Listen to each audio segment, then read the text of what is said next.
पुढचा 5व्या क्रमांकाचा जो मुद्दा आहे तो आपण लिहून घेणार आहोत. 5व्या क्रमांकाचा मुद्दा आहे, आजचे पुढारी सेवक म्हणून न राहता शासक किंवा राज्यकर्ता म्हणून राहतात, यामुळे त्यांना नाकारण्यात येते. मुद्दा क्रमांक 5 परत एकदा सांगतो, लिहून घ्या. आजचे पुढारी सेवक म्हणून न राहता शासक किंवा राज्यकर्ता बनून राहतात, म्हणून त्यांना समुदायांकडनं नाकारण्यात येतं. ठीक आहे, हा आजचा आपला काय आहे 5व्या क्रमांकाचा आजच्या विषयातला मुद्दा आहे. आणि आपण ह्या मुद्द्यातून हा भाग समजून घेणार आहोत की देवाने जेव्हा सेवा करण्याकरता पाचारलं तर त्यावेळेला त्या पुढाऱ्याने सेवा जी आहे देवाची प्रामाणिकपणे करून एक कित्ता जो आहे लोक समुदायासमोर ठेवायला पाहिजे होता. परंतु देवाने ज्या सेवेकरता पुढाऱ्याला पाचारलेला आहे ती सेवा करण्याऐवजी आज पुढारी कोणत्या प्रकारची सेवा करत आहे, तर ती सेवा आपल्याला ह्या 5व्या क्रमांकाच्या मुद्द्यातून जी आहे ती समजून घ्यायची आहे. आणि ती सेवा कोणती आहे माहिती का? ती सेवा आहे राज्य करणं किंवा शासक जे आहे शासक बनणं. आत्ताच्या पुढाऱ्यांमध्ये सर्वात जास्त ह्या गोष्टी आपल्याला पाहायला भेटतात. देवाने त्यांना शासक बनण्यासाठी किंवा देवाने त्यांना राज्यकर्ता बनून राहण्याकरता जे आहे सेवेमध्ये पाचारलेलं नव्हतं. देवाने त्यांना यासाठी पाचारलं की त्यांनी येशूच्या जीवनाकडे अवलोकन करावं आणि जी सेवा येशूने मानव देहामध्ये राहून केली ती त्यांनी करावी, यासाठी देवाने त्यांना काय केलं तर पाचारलेलं होतं. पण आपण पाहतो की आज हल्ली अनेक जे पुढारी आहे त्यांच्या पाचारणापासून जे आहे ते दूर गेलेले आहे. आणि ते दूर जाण्याच्या मागची कारणं जर काय आहे तर ती अनेक आहे. आणि ती कारणं जर आपण बघू लागलो तर आपला हा मुद्दा फार मोठा होईल.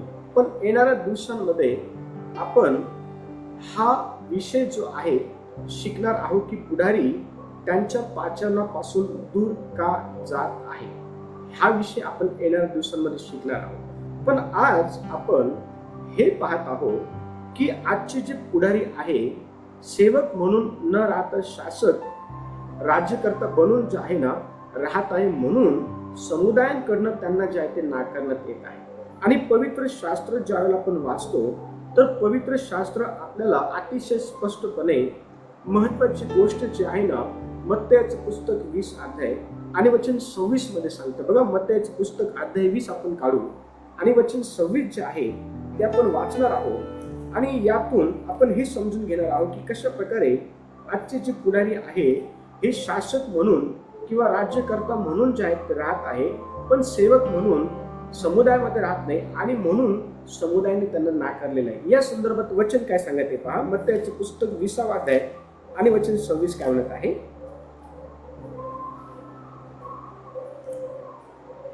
तसे तुम्हामध्ये नाही, तर जो कोणी तुम्हामध्ये श्रेष्ठ होऊ पाहतो तो तुमचा सेवक होईल. Yes, very good. आता ह्या ठिकाणी वचन स्पष्टपणे खरे जो मोठेपणा आहे, खरे जे मोठेपण आहे त्या संदर्भात काही महत्वाची गोष्ट ह्या वचनातून जे आहे आपल्याला सांगताना दिसून येत आहे. आणि वचन सांगते की ज्या पुढाऱ्याला मोठं व्हायचं असेल त्याने पहिल्यांदा सेवक होणं फार गरजेचं आहे. लक्ष द्या, देवाने ज्या गोष्टींसाठी पाचारलेला आहे ती गोष्ट जर आपल्यामध्ये नाहीये आणि आपण जर देवाच्या सेवेमध्ये आहोत आणि देवाच्या सेवेमध्ये राहून आपण जर शासन करता किंवा राज्यकर्ता बनून जे लोक समुदायामध्ये राहत आहोत ना, तर ती गोष्ट कुठेतरी स्वतःच्या जीवनाकरता आणि ज्या लोक समुदायाचं आपण नेतृत्व करतो त्या लोक समुदायाच्या जीवनाकरता अतिशय धोक्याचं जे आहे ते ठरू शकतं. कारण देवाच्या वचनातून अतिशय स्पष्टपणे आपल्याला हे समजतं की ज्याला मोठं व्हायचं आहे त्याने सर्वात अगोदर जे आहे ना, सेवक होणं फार गरजेचं आहे. आणि सेवक होणं हे का गरजेचं आहे हे समजण्यासाठी आपल्याला फिलिप्पिकरांचं जे पत्र आहे ना ते वाचणं गरजेचं आहे. कारण फिलिप्पिकरांचं पत्र हे अतिशय स्पष्टपणे प्रभू येशू ख्रिस्ताच्या सेवकपणाविषयी अनेक महत्वाच्या गोष्टी ज्या आहे ना ते सांगताना आपल्याला दिसून येतं. आणि त्या पत्राचा जो लेखक आहे, ज्याला आपण संत पौल म्हणतो, तो अतिशय स्पष्टपणे प्रभू येशू ख्रिस्ताचं सेवक पण जे आहे ना त्या ठिकाणी काय करतो माहिती का, त्याचं स्पष्टीकरण ते देत असतो. आणि बघा, आपल्याला देवाने ज्या गोष्टींसाठी निवडलेलं आहे ना त्या गोष्टी आपल्याला समजणं फार गरजेचं आहे, तर आपण देवाच्या आचरणामध्ये टिकून राहू शकतो. जर आपल्याला देवाने ज्या गोष्टीसाठी निवडलेलं आहे ती गोष्ट जर आपल्याला समजली नाही तर आपण देवाच्या आचरणामध्ये टिकून राहू शकत नाही. ही गोष्ट आज देवाच्या सेवेमध्ये स्वतःला पुढारी म्हणणाऱ्या लोकांना समजणं फार गरजेचं आहे. पण आत्ताचे जे पुढारी आहेत त्यांना सेवक व्हायला आवडत नाही. येशू सारखं त्यांना सेवक पण जे आहे ना स्वीकारायला आवडत नाही. तर त्यांना कोणत्या गोष्टी आज सेवेमध्ये आवडतात, तर पहिली गोष्ट आहे त्यांना आवडतं शासन करायला, त्यांना आवडतं राज्य करायला, त्यांना आवडतं मोठमोठ्या पदव्या ज्या आहेत त्या त्याला ज्या आहेत ते भुसवायला. लक्ष द्या, देवाचं वचन काय सांगत माहिती का, देवाचं वचन सांगतं जर तुम्हाला मोठं व्हायचं आहे तर अगोदर तुम्हाला सेवकपणाच्या प्रोसेस मधून जाणं गरजेचं आहे, मग तुम्ही त्या मोठेपणाकडे काय करा माहिती का जाल. पण आज डायरेक्टली सेवकांना मोठंपण जे आहे ना ते पाहिजे नसतं. आणि लक्ष द्या, त्यांच्या अशा प्रकारच्या लालसेमुळं कुठंतरी देवाचं जे राज्य आहे ना ते वाढत आहे. कुठंतरी देवाच्या राज्यामध्ये देवाचे जे उद्देश असताना त्या व्यक्तीला निवडण्याच्या मागचे ते जे आहे ना ते सिद्धी जात नाही. आणि तो व्यक्ती ज्याला पाचरलेला आहे तोच देवाच्या राज्याच्या उद्देशांना पूर्णत्वास जाऊ नये म्हणून अडकवण्याचं काम जे ते करत असतो.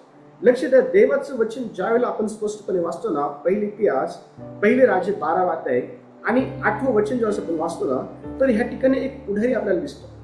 आणि हा जो आहे ना इस्रायलाचा पुढारी होता. आणि लक्ष द्या, हा पुढारपण करत असताना त्याने त्याच्या जीवनामध्ये मोठं व्हायची जी काही लालसा आहे ना ती त्याने केली.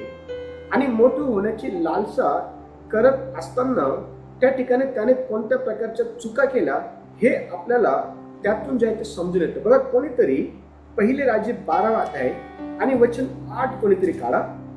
पहिले राजे 12 अध्याय आणि वचन 8. त्या वृद्ध माणसांनी दिलेला सल्ला रहबावाने टाकून त्यांच्या बरोबर लहानाचे मोठे झालेले जे तरुण त्याच्या पदरी होते त्यांचा सल्ला घेतला. Yes, very good.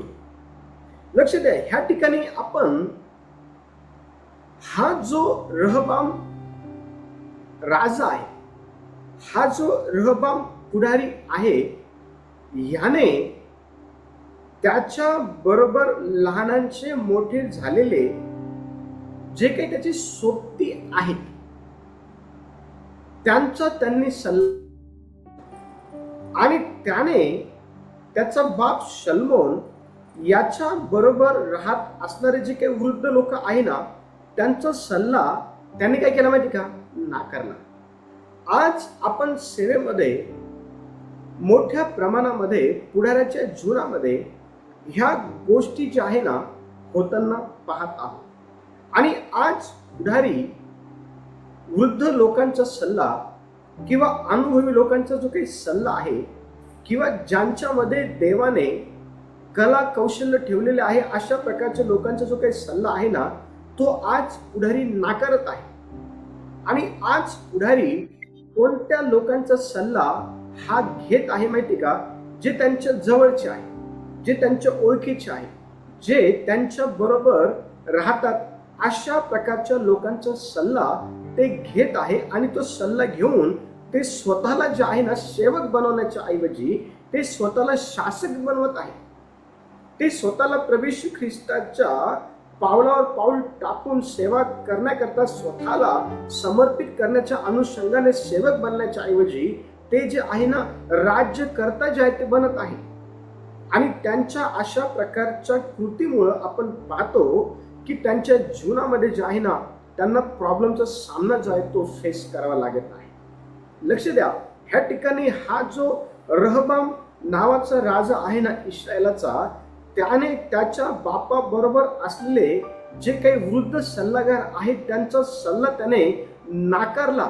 त्यांचा सल्ला त्यांनी त्या ठिकाणी काय केला, त्याने जुमानला आणि त्यामुळं त्याच्या राज्यामध्ये 2 भाग जे आहेत ते झाले. त्याच्या राज्यामध्ये जे आहे ना 2 भाग झाले. चर्च लक्ष द्या, त्याच्या राज्यामध्ये त्याला जे आहे ना अशा प्रकारच्या राज्याच्या विभाजनाचा सामना जो आहे तो करावा लागला. आणि हे प्रॉब्लेम त्याच्या जीवनामध्ये त्याला का फेस करावा लागला माहिती का? कारण आपण पाहतो की त्याने त्या ठिकाणी त्याच्या बरोबर लहानांचे मोठे झालेले जे काही त्याचे सोबती आहेत ना त्यांचा त्यांनी सल्ला घेतलेला होता. आणि ही चूक आपण पाहतो की त्याच्या राज्यामध्ये 2 भाग दुभागण्याकरता कारणीभूत ठरलेली होती. आणि आज देखील अनेक जे पुढारी आहेत ना, अनेक पुढारी बिना सल्ला घेतल्याचे निर्णय घेत आहेत. अनेक पुढारी बिना सल्ला मसलत केल्याचे अनेक चुकीचे निर्णय घेत आहेत. आणि त्यांच्या अशा प्रकारच्या चुकीच्या निर्णयामुळं ते त्यांच्या जीवनामध्ये जे आहे ना प्रॉब्लेमला काय करत माहिती का, ते आमंत्रण देत आहे. त्यांच्या जीवनामध्ये ते प्रॉब्लेमला जे आहे ना ते उभं करत आहे. आणि म्हणून देवाची सेवा करत असताना आपल्याला देवाने ज्या गोष्टीसाठी पाचारलेलं आहे ती गोष्ट आपण आपल्या समोर पहिल्यांदा ठेवणं फार गरजेचं आहे. आणि जर ती गोष्ट आपण आपल्या समोर जर पहिल्यांदा ठेवली तर आपल्या जीवनामध्ये कुठल्याही प्रकारे आपल्याला पतनाचा सामना जो आहे तो करावा लागणार नाही. आपल्या जीवनामध्ये आपल्याला कुठल्याही प्रकारे प्रॉब्लेमचा जो काही सामना आहे ना तो करावा लागणार नाही. आपल्या जीवनामध्ये कुठल्याही प्रकारे आपल्याला जे आहे ना देवाच्या राज्यामध्ये अपयश जे आहे ते येणार नाही. पण आज देवाच्या राज्यामध्ये पुढाऱ्यांना अपयश काय येते माहिती का? देवाच्या राज्यामध्ये देवाने ज्या ज्या पुढाऱ्यांना पाचारलेलं आहे सेवा करण्यासाठी त्यांच्या जीवनामध्ये आज अडखळणं काय माहिती का? कारण त्यांनी येशूला आपल्या जीवनामध्ये जे आहे ना रोल मॉडेल ठेवलेलं नाहीये. येशूला त्यांनी आपल्या जीवनामध्ये जे आहे ना कित्ता ठेवलेलं नाहीये. त्यांनी आपल्या जीवनामध्ये जर कित्ता कोणाला ठेवलेला आहे तर त्यांच्या बरोबर राहणारे जे लोक आहेत त्यांना त्यांनी त्यांचा रोल मॉडेल ठेवलेला आहे. त्यांना त्यांनी त्यांचे कित्ता ठेवलेलं आहे. त्यांच्याकडनं ते सल्ले घेतात, पण देवाकडे ते सल्ले घेण्यासाठी जात नाही. प्रार्थनेच्या माध्यमातून देवाचं जे काही मार्गदर्शन आहे सल्ले घेण्याच्या बाबतीमध्ये ते मुळीच जे आहे ना लक्ष द्या देवाकडे जाताना आपल्याला दिसत नाही. आणि म्हणून त्यांच्या जीवनामध्ये आपण पाहतो की पतन आलेलं आहे. त्यांच्या जीवनामध्ये आपण पाहतो की त्यांना प्रॉब्लेमचा सामना करावा लागला. त्यांच्या जीवनामध्ये आपण पाहतो की त्यांनी केलेली जी काही चूक आहे ना त्या चुकीमुळं त्यांच्या जीवनामध्ये निराशा जे ते आलेले. ह्या ठिकाणी रहबाम जो आहे ना, रहबाम राजा ह्याने चूक केली आणि त्यामुळं त्याच्या राज्यामध्ये 2 भाग पडले. 2 भाग. 10 जे वंश आहे इस्रायलचे ते एकीकडे झाले आणि 2 जे वंश आहे इस्रायलचे ते एकीकडे झाले. आणि अशा प्रकारे रहबाम राजाच्या चुकीचा सल्ला घेतल्यामुळं त्याच्या राज्यामध्ये 2 भाग झाले. आज देखील देवाच्या सेवेमध्ये जर प्रामाणिकपणे पुढाऱ्यांनी जर सेवकपण केलं नाही आणि पुढारी जर स्वतःला शासक किंवा स्वतःला राज्यकर्ता जर बनवू लागला तर त्याच्या अशा प्रकारच्या कृतीमुळं त्या समुदायामध्ये 2 भाग पडतात आणि मग कालांतराने देवाची जी सेवा आहे ना ती कोलॅप्स होते त्या पुढाऱ्याच्या चुकीमुळे. आणि लक्ष द्या, म्हणून या ठिकाणी आपण काय पाहतो, पुढाऱ्याला देवाने शासक म्हणून नाही, पुढाऱ्याला देवाने राज्यकर्ता म्हणून नाही, तर पुढाऱ्याला देवाने सेवक पण जे काही आहे ना ते त्याने काय करावं, स्वीकारावं आणि त्याप्रमाणे सेवा करावी यासाठी पाचारलेलं आहे. हे प्रत्येक पुढाऱ्यांना समजणं फार गरजेचं आहे. आणि मग ही गोष्ट रहबामाला समजली नव्हती आणि ही गोष्ट रहबामाला समजली नसल्या कारणामुळं रहबामाला त्या ठिकाणी मोठ्या प्रमाणामध्ये प्रॉब्लेमचा सामना करावा लागला. पुढचा मुद्दा, 6वा जो मुद्दा आहे तो लिहून घ्या. मुद्दा क्रमांक 6 लिहा. आजच्या पुढाऱ्यांमध्ये पारदर्शकतेची कमतरता आणि फसवणुकीचा अभाव असल्यामुळे लोक समुदायाकडनं ते नाकारले जात आहे. मुद्दा क्रमांक 6 लिहा. आजच्या पुढाऱ्यांमध्ये पारदर्शकतेची कमतरता आणि फसवणुकीचा अभाव असल्यामुळे ते समुदायाकडनं नाकारले जात आहे.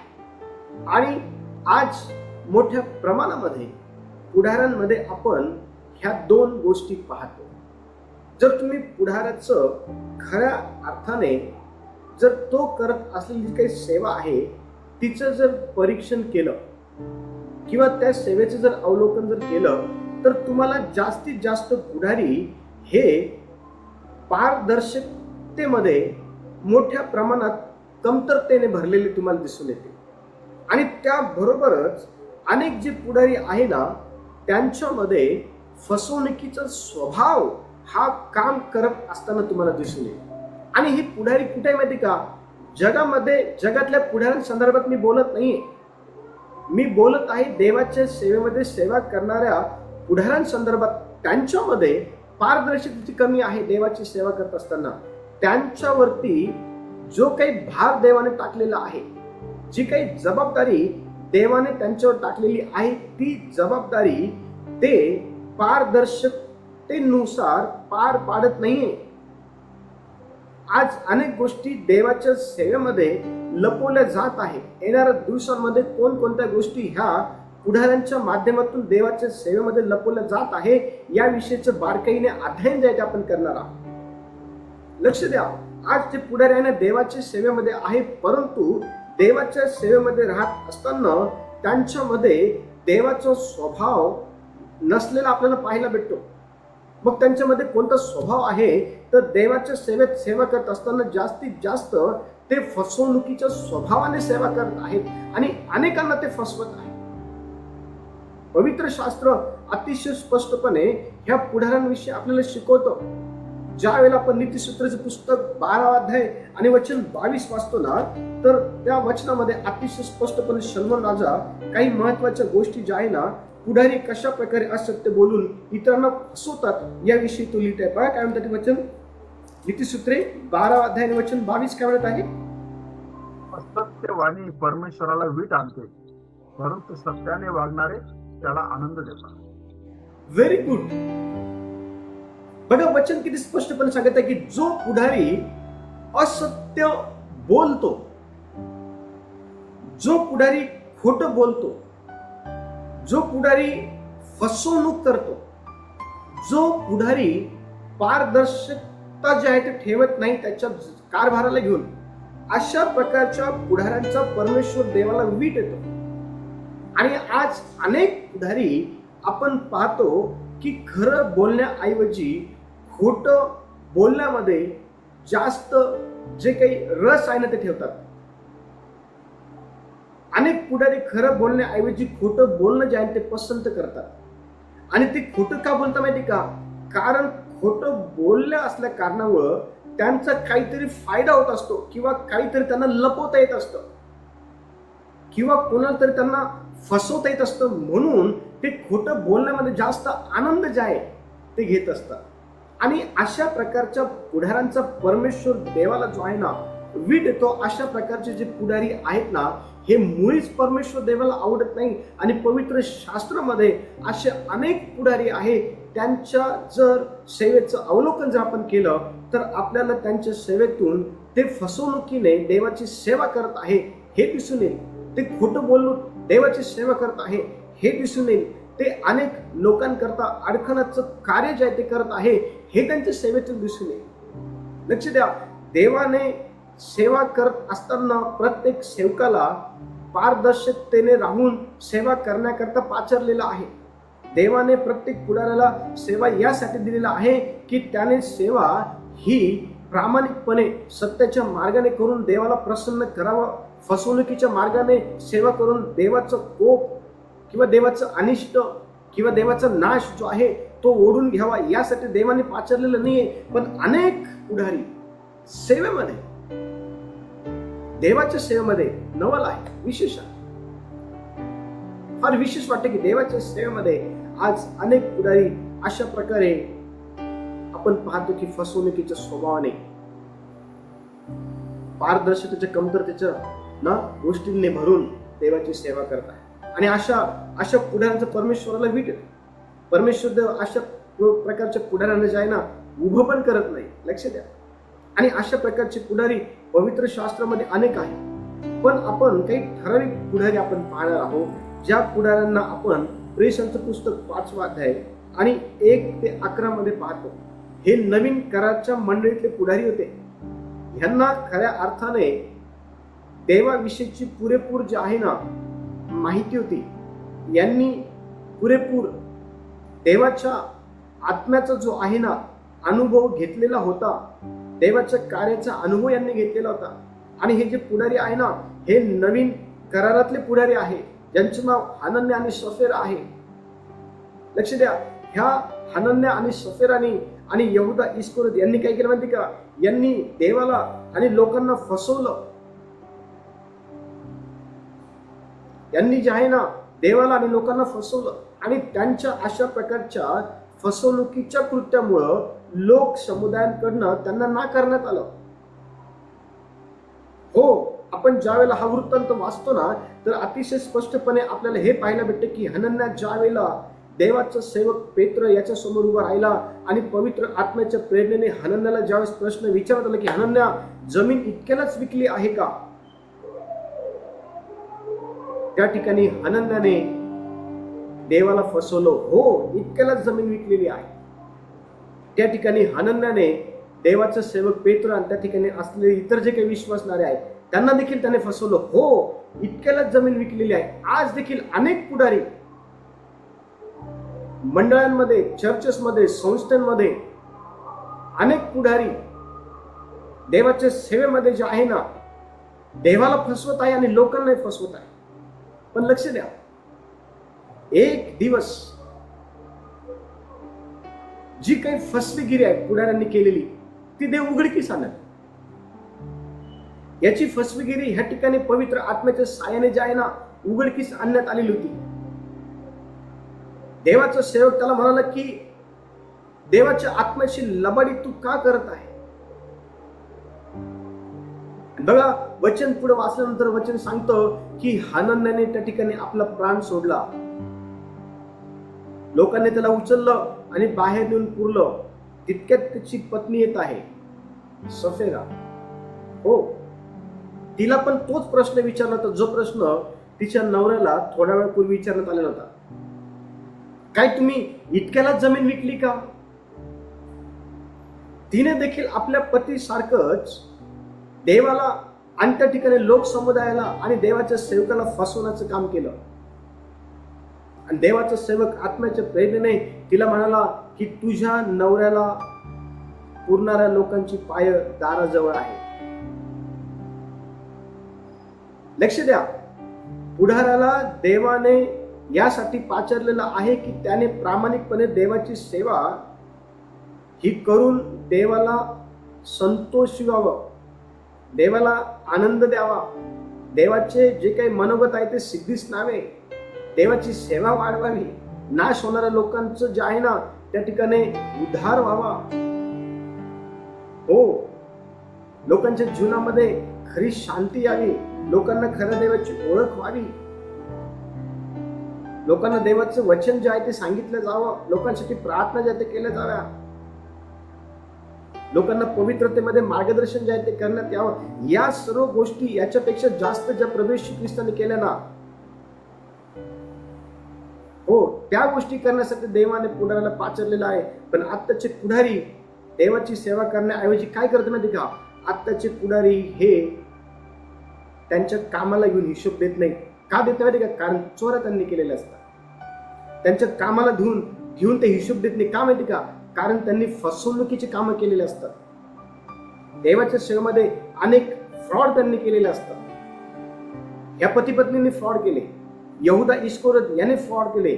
योहानाच्या पुस्तकामध्ये स्पष्टपणे सांगितलेलं आहे की त्याच्याकडे पैशांची डबी होती आणि ज्या वेळेला त्याला लागत असे त्या वेळेला त्यातून तो चोरून घेत असे. ह्या दोघा पती पत्नींनी जमीन विकली आणि त्या पैशातला अर्धा भाग जो आहे तो मागे काढून ठेवला. तिथं स्पष्टपणे सांगितलं, जमीन होती तोपर्यंत तुझी नव्हती का? ती तुझीच होती. आणि ती विकल्यानंतर तो जो पैसा तुझा नव्हता का? तो तुझाच होता. मग देवाच्या मंदिरामध्ये आल्यानंतर, देवाच्या उपस्थितीमध्ये आल्यानंतर देवाने जर तुला विचारलेलं आहे काय तू इतक्याला जमीन विकली का, तर त्या ठिकाणी देवाला तू हे सांगायला पाहिजे होतं नाही, इतक्याला ही जमीन विकली नाही, याच्यातलं काही पैसा जो आहे ना हा मागे ठेवलेला आहे. त्या ठिकाणी मरण झालं नसतं. त्या ठिकाणी जे आहे ना कुठल्याही प्रकारे देवाचा जो काही न्याय आहे त्यांच्यावरती आला नसता. त्या ठिकाणी फक्त जे विचारलं होतं ते सांगायचं होतं की नाही, इतक्याला नाही जमीन विकली. याच्यातला अर्धा भाग जो आहे तो काढून ठेवलेला आहे पाठीमागं. आत्ताच्या पुढाऱ्यांकडनं देव हा पारदर्शकतेची अपेक्षा करतो त्यांच्या कामांना घेऊन, त्यांच्या जबाबदारींना घेऊन. पण आत्ताचे पुढारी मुळीच त्यांच्या जबाबदारीला घेऊन पारदर्शकता दाखवत नाही. अनेक चुका, अनेक फ्रॉड, अनेक चोऱ्या, अनेक चुकीच्या गोष्टी त्यांनी केलेल्या आहेत. आणि त्यांना ज्यावेळेस त्यांच्या पारदर्शकतेला घेऊन प्रश्न विचारला जातो ना त्यावेळेला आपण पाहतो की ते फसवणूक करतात, खोटं बोलतात. पण देवासमोर फसवणूक चालत नाही, देवासमोर खोटं चालत नाही. देव खोट्या गोष्टी उघडकीस आणतो. वेळ लागेल पण एक दिवस का होईना त्या खोट्या गोष्टी ज्या आहे ना त्या उघडकीस येतात आणि देव त्या उघडकीस आणतो. कारण देवाचं सांगतो स्पष्टपणे अंधाराचा आणि प्रकाशाचा मेल नाहीये. अंधाराचा आणि प्रकाशाचं काही नाही माहिती का, मेल मुळीच नाहीये. हो, आणि म्हणून पुढाऱ्याला ही गोष्ट समजणं फार गरजेचे आहे की देवाने त्याला यासाठी निवडलेलं आहे की त्याने देवाचं काम पारदर्शकता घेऊन करावं. त्याने देवाचं काम बिना फसवणुकीचं जे आहे ते करावं. पुढचा मुद्दा क्रमांक 7 लिहा. मुद्दा क्रमांक 7, आजचे पुढारी देवाच्या आदेशाकडे दुर्लक्ष करतात. मुद्दा क्रमांक 7 लिहा.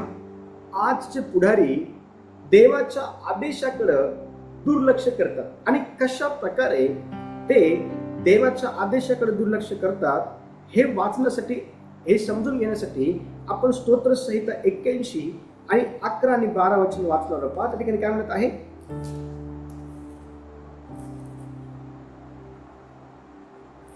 स्तोत्र संहिता 81 11 आणि 12 वचन. परंतु माझ्या लोकांनी माझी वाणी ऐकली नाही, इस्रायलाने माझे ऐकले नाही. यामुळे मी त्यांना त्यांच्या हृदयाच्या दुराग्रहाप्रमाणे वागू दिले, ते आपल्या संकल्पाप्रमाणे चालले. Yes, very good. बघा ह्या ठिकाणी अतिशय स्पष्टपणे इस्रायलाचा जो काही बंडखोरपणा आहे त्या संदर्भात परमेश्वर देव त्यांना दोष जे आहे ना तो लावत आहे. आज देखील बंडखोर पुढारी आहेत.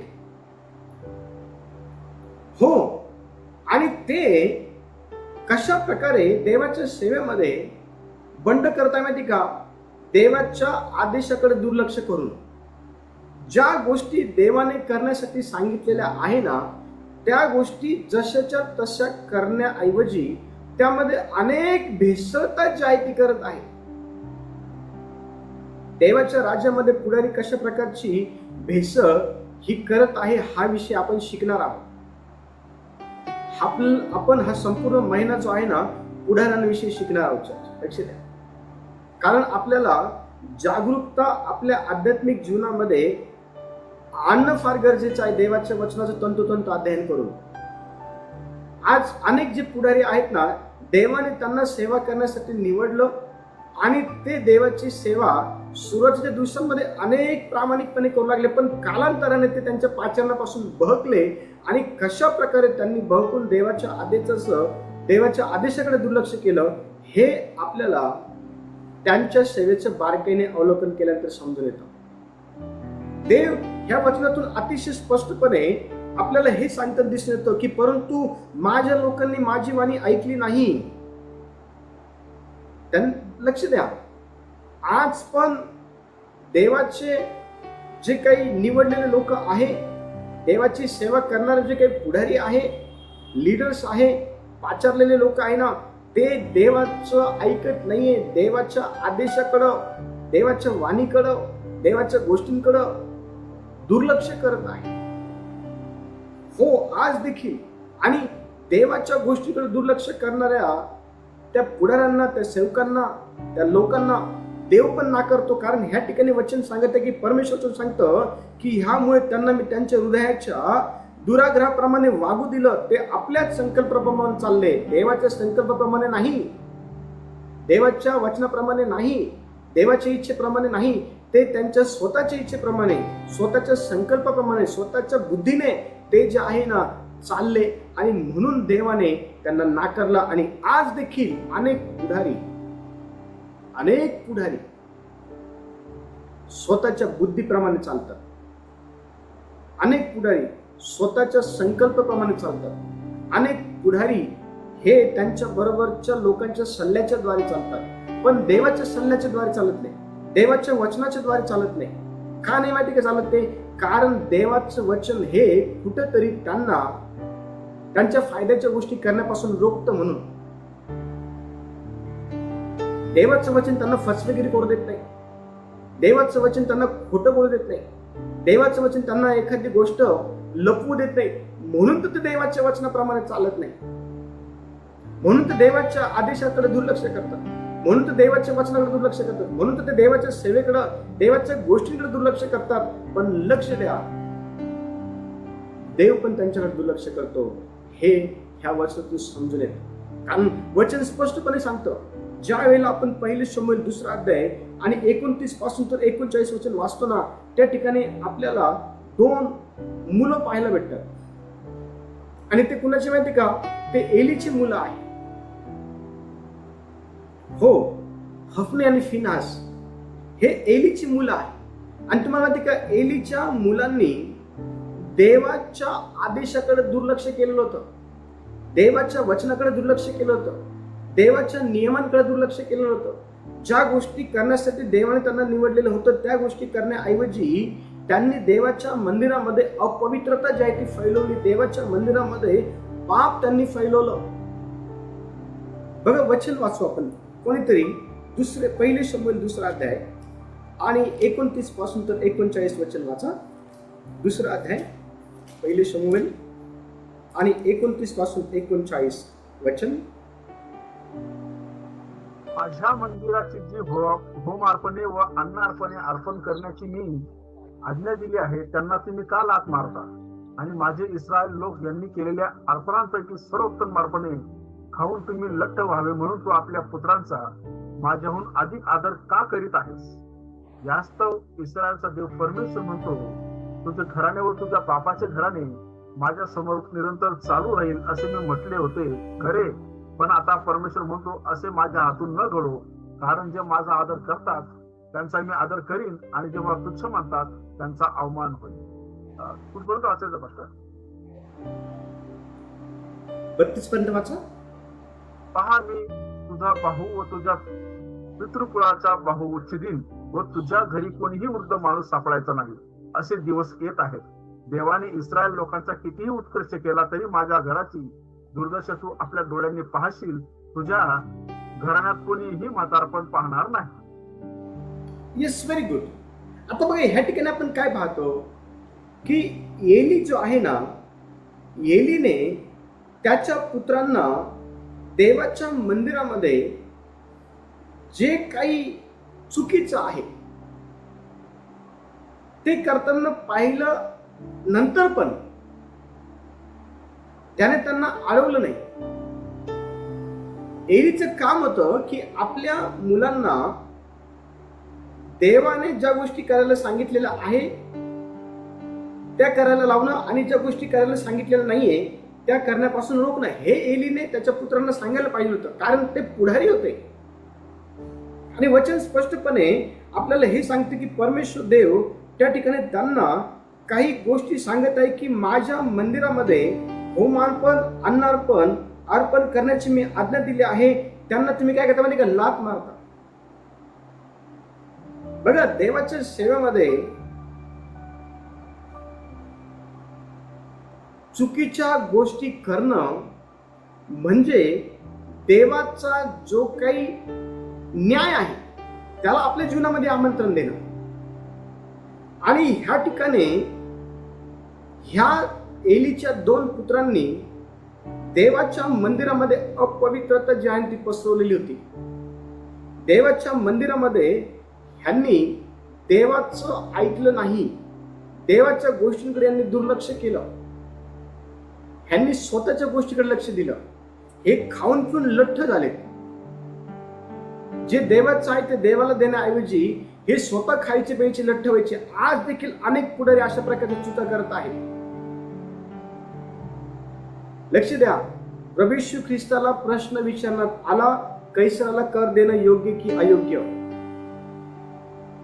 येशूने त्या ठिकाणी स्पष्टपणे प्रश्न विचारणाऱ्या लोकांना हे सांगितलं, जे देवाचं आहे ते देवाला द्या आणि जे कैसराचे ते कैसराला द्या.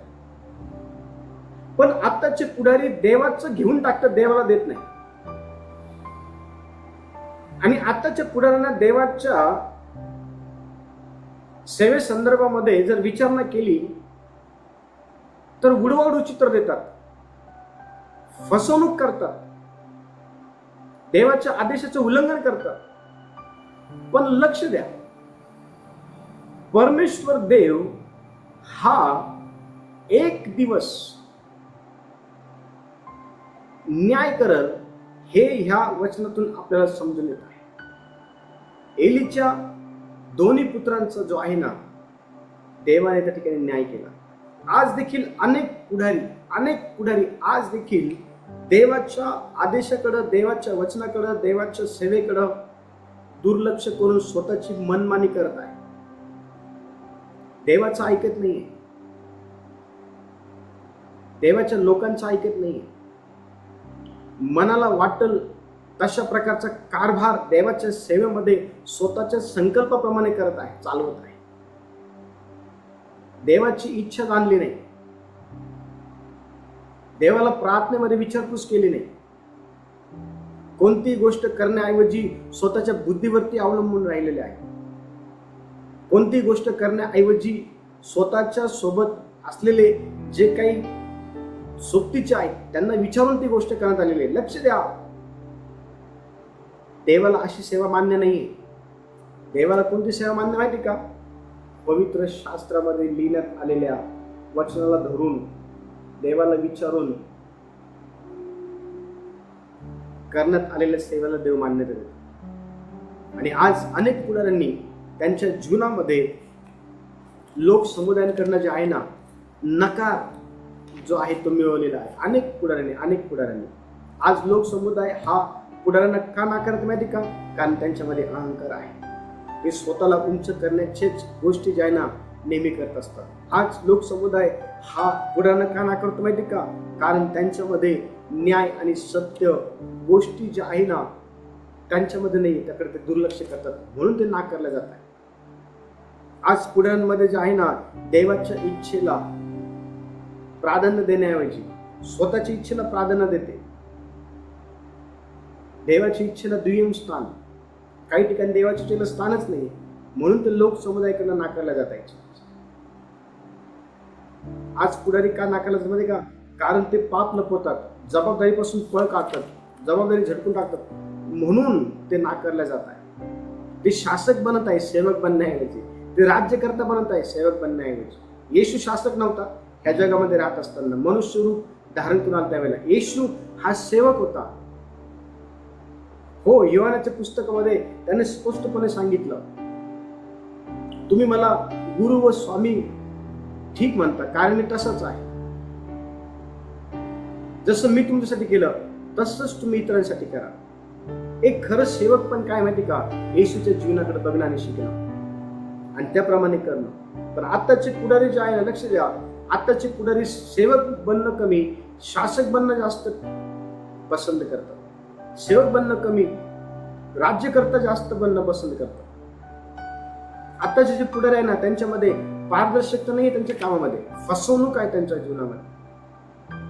देवाच्या सेवेमध्ये जास्तीत जास्त फसवणुकीचे काम करताना आपल्याला दिसत, म्हणून तर समुदायाकडनं नाकारले जात आहे. आणि आजचे पुढारी समुदायाकडनं का नाकारले जातात? कारण ते देवाच्या आदेशाकडे दुर्लक्ष करतात. चर्च, ज्या वेळेला एखाद्या पुढाऱ्याकडे तुम्ही बघा, त्यावेळेला तो पुढारी खऱ्या अर्थाने देवाच्या वचनाला अनुसरून देवाची सेवा करत आहे किंवा नाही हे समजण्याकरता तुम्हाला ह्या शिक्षणाच्या माध्यमातून मदत होईल.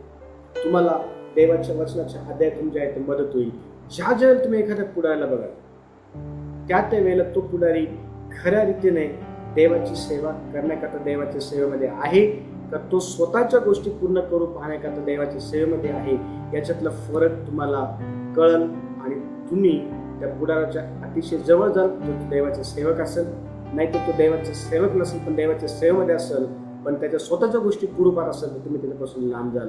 हा फरक तुम्हाला देवाच्या वचनातून आणि आत्ताच्या विषयातून समजले. देवा या वचनाच्या द्वारे सर्वांना आशीर्वाद देऊ. यावेळेला आपला